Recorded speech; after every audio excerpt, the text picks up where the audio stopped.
Hey, happy day. Back in 1963 in the Popular Science magazine, they had a picture and a whole bunch of verbiage about oil, how to dispose of the oil out of your car. Disposing of used engine oil can be a problem. Solution: dig a hole in the ground with a post hole digger and fill it with fine gravel and pour in the oil. It'll be absorbed into the ground before your next oil change. Cover the spot with soil and have a happy day, right?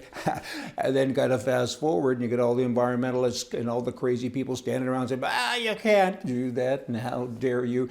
The environment stuff was just kind of beginning to kind of get its own legs, I guess, in the 70s, late 70s, 80s. And it was probably, I think maybe the late 80s, could have even been the early 90s, when I bought many, I don't even remember the number, old plants. They were Canada Packers plants from Maple Leaf Foods in Canada.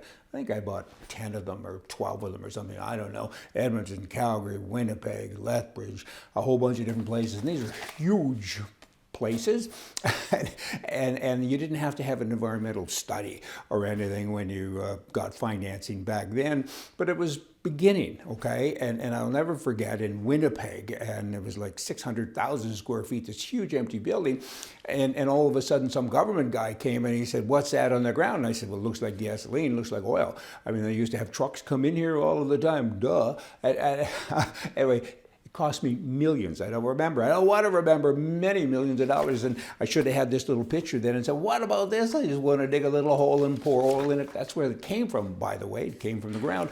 I think it's overdone now. Overreached, overdone. Pick your verbiage. The BC Wills jumping. BC, British Columbia, BC Wills Variation Act allows judges to change a will to make sure that it's adequate, just, and equitable. The only place in the world, oh no, there's one other place, New Zealand. That's where they adopted it from, the commies in British Columbia. So if you live in BC and you have a will and you die, the will goes to a committee of goofs, and they look at it and say, "Well, that's not very fair. You know, he should have left more money here and there," and they actually have the right to change it.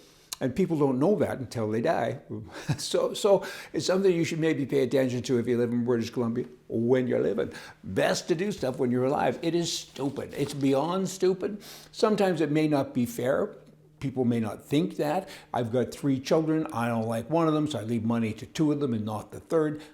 That's not nice, but isn't it my choice, as long as I'm of sane mind? And I have 5 kids, so we're okay. It doesn't apply to me.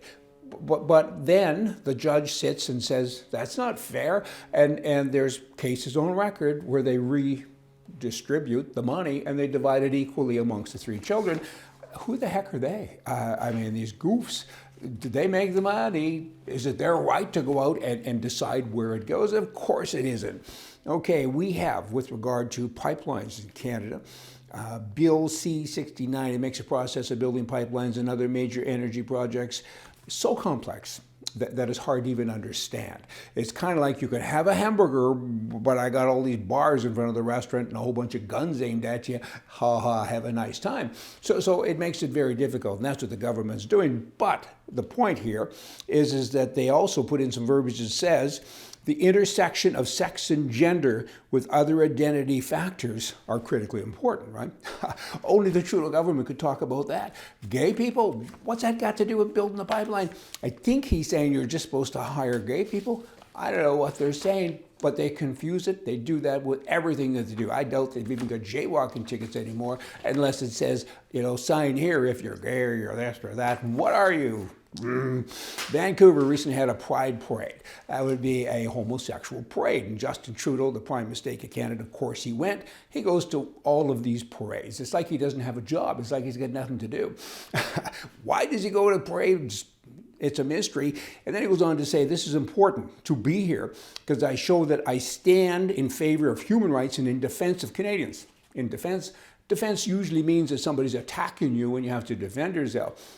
I'm not clear on what he means. And then he goes on to say further, it's unfortunate that there are still some party leaders who want to be prime minister. Of course, he's referring to the conservative one, Mr. Scheer, who choose to stand with people who are intolerant instead of standing with the gay community. In other words, Scheer didn't attend and won't attend gay pride parades. So that means he's standing with intolerant people instead of standing with the gay community. That's just ridiculous. What does that mean? It means that the Prime Minister of Canada doesn't have a mind. That's what it means. I mean, I think he took an IQ test recently and it came back negative. That's dumb stuff. You can't say because you don't come to a parade that you're standing with everybody who hates gay people. You're supposed to go to a parade, I guess, years ago to show your support. They got everybody's support. They have the laws now that support them. They have the same laws as you and me and all straight people. And I don't know what do they want? What is a prime minister of our country doing going into a parade? I know I've said it already. I got to say it again. Don't you have work to do? Must be something else you can do. Here you got a bunch of communists in the United States of America, socialists at a convention last weekend. One delegate complained of sensory overload and said, hey, you're calling people guys and things. Hey, comrade, they used the verbiage. Comrade, it's coming to a country near you. Hey, comrade, don't refer to us as men or guys. What are you? I got words for that. You all come back tomorrow and you'll hear some more words from me from the right. See ya.